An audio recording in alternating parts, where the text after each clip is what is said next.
মিয়া দেখিলে মানে জুই উঠি যায়, মিয়া দেখিলে মানে জুই উঠি যায়। নমস্কাৰ দৰ্শকসকল, আহিছো অন্য এটা বিষয়ৰ মাজলৈ। মিয়া দেখিলে বুকুত জুই জ্বলে। মনত কিমান বিষাদ থাকিলে, কিমান ক্ষোভ থাকিলে এগৰাকী নাৰীয়ে এনে কথা ক'ব পাৰে বাৰু? আহক বুজিবলৈ যত্ন কৰোঁ।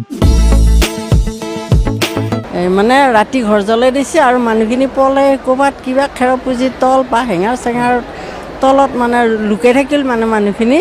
তাৰপিছত দিনত আহি মানে এজনে এনেকৈ কথা কৈ আছে, মানে তেওঁলোকৰে সি পিছফালে ধেনু চেৰি লৈ আছে, আমাৰ দেউতাকে দেখা নাই। তাৰপিছত কথা কৈ ৰখি আছে, থকাত এটা দল আহিল, মানে সেইটো নগাঁও মানে মিয়াৰ দল আহি মানে দেউতাকে এদি কথা কৈ আছে আৰু ইফালে দল আহি মানে ধেনু চেৰি মাৰি বুকত ফুটাই দিছে।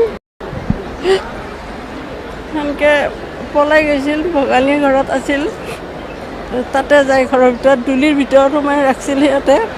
তাৰ ভিতৰতে কাটি কাটি টুকুৰা কৰি বস্তাত ভৰাই লৈ যায় নদীত উঠাই দিছে বুলি কৈছিল। সেই জুই আৰু নপলাই, মাটি সম্পত্তি চব তাতে আছে। আমি ইয়াতে মানে গাঁৱত মানে ভাগি বংশৰ আশ্ৰয় লৈ ঘৰ কৰি থাকিলোঁ আৰু চলিকেইটা মুমিয়াকেইটাও সহায় কৰিলে, পঢ়ালা, এনেকৈ ডাঙৰ হ'ল বাৰু। মিয়া দেখিলে মানে জুই উঠি যায়, মিয়া দেখিলে মানে জুই উঠি যায়। দৰ্শকসকল, এয়া আছিল কালি বৰাগাঁৱত অনুষ্ঠিত শ্বহীদ দিৱসত অংশ ল'বলৈ অহা এগৰাকী শ্বহীদ পৰিয়ালৰ মহিলাৰ মনৰ কথা। সেই সময়ত তেওঁৰ স্বামীক কি নিৰ্মমভাৱে হত্যা কৰা হৈছিল মহিলাগৰাকীৰ পৰাই আমি শুনিলো। অসম আন্দোলনৰ সেই বিভীষিকাময় দিনবোৰৰ কথা আকৌ এবাৰ যেন চকুৰ আগত ভাহি উঠিছে। সুখৰ কথা যে 40টা বছৰে নিৰ্বাপিত নোহোৱা এই জুইকুৰা নুমাবৰ বাবে আজি হিমন্ত বিশ্ব শৰ্মাই কিছুমান ফলপ্ৰসূ কঠোৰ ব্যৱস্থা হাতত লৈছে, যিটো কোনো পধ্যেই হজম কৰিব পৰা নাই অখিল গগৈৰ দৰে নিজকে জাতীয়তাবাদী বুলি পৰিচয় দিয়া এচাম ক্ষমতালোভী ভণ্ড ৰাজনীতিকে। যোৱাকালি শ্বহীদ স্মাৰক উন্মোচন কৰি মুখ্যমন্ত্ৰী ডক্টৰ হিমন্ত বিশ্ব শৰ্মাই জাতীয় চেতনাক জাগ্ৰত কৰিব পৰা বক্তব্য প্ৰদান কৰিছিল। তাৰে কিয়দংশ প্ৰথমে শুনি লওঁ আহক, তাৰপিছত অখিল গগৈৰ প্ৰত্যুত্তৰো আমি শুনিম। চাওঁতে চাওঁতে কাজিৰঙাৰ গড় হত্যাবোৰ বন্ধ হ'ল। চাওঁতে চাওঁতে অসমৰ বন সম্পদসমূহক লুণ্ঠন কৰা, মাটি লুণ্ঠন কৰা সকলৰ পৰা আমি মাটিবোৰ কাঢ়ি আনিবলৈ আৰম্ভ কৰিলো। চাওঁতে চাওঁতে বটদ্ৰৱাৰ ওচৰে পাজৰে যিসকলে সোমাবলৈ সাহস কৰিছিল তেওঁলোকক আমি উভতাই দিলো। আৰু আজি অসমত যদি কোনোবাই অনুপ্ৰৱেশ কৰিবলৈ চেষ্টা কৰে, ৰাতিপুৱা আহিলে 2 ঘণ্টাৰ ভিতৰতে তেওঁলোকক উভতাই দিয়াৰ প্ৰক্ৰিয়াও আমাৰ এই চৰকাৰ আৰু অসমীয়া সমাজে আৰম্ভ কৰিলে। আজি অসমীয়া সমাজে অৰ্থনৈতিকভাৱেও স্বাৱলম্বী হ'বলৈ আৰম্ভ কৰিলে।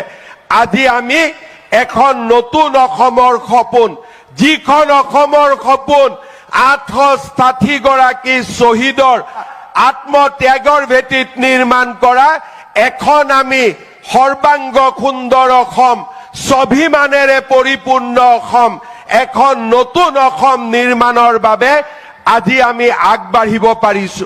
যিমানে আৰ্থিক সমস্যা নহওক কিয় অচিনাকি মানুহক নিজৰ মাটি বিক্ৰী নকৰিব, কাৰণ লাহে লাহে আমি মাটি হেৰুৱাই আছো।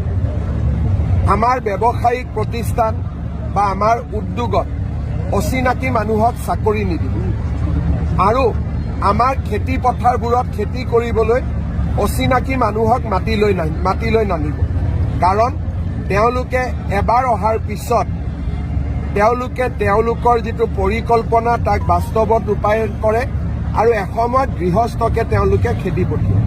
সেইবাবে মই আজিৰ শ্বহীদ দিৱসৰ দিনা অসমবাসী ৰাইজক, অসমীয়া ৰাইজক, ভাৰতীয় ৰাইজক অনুৰোধ কৰিছো যে কোনো কাৰণতে যাতে অচিনাকি মানুহক জাতিটোৰ বৰঘৰত সোমাবলৈ অনুমতি নিদিয়ে।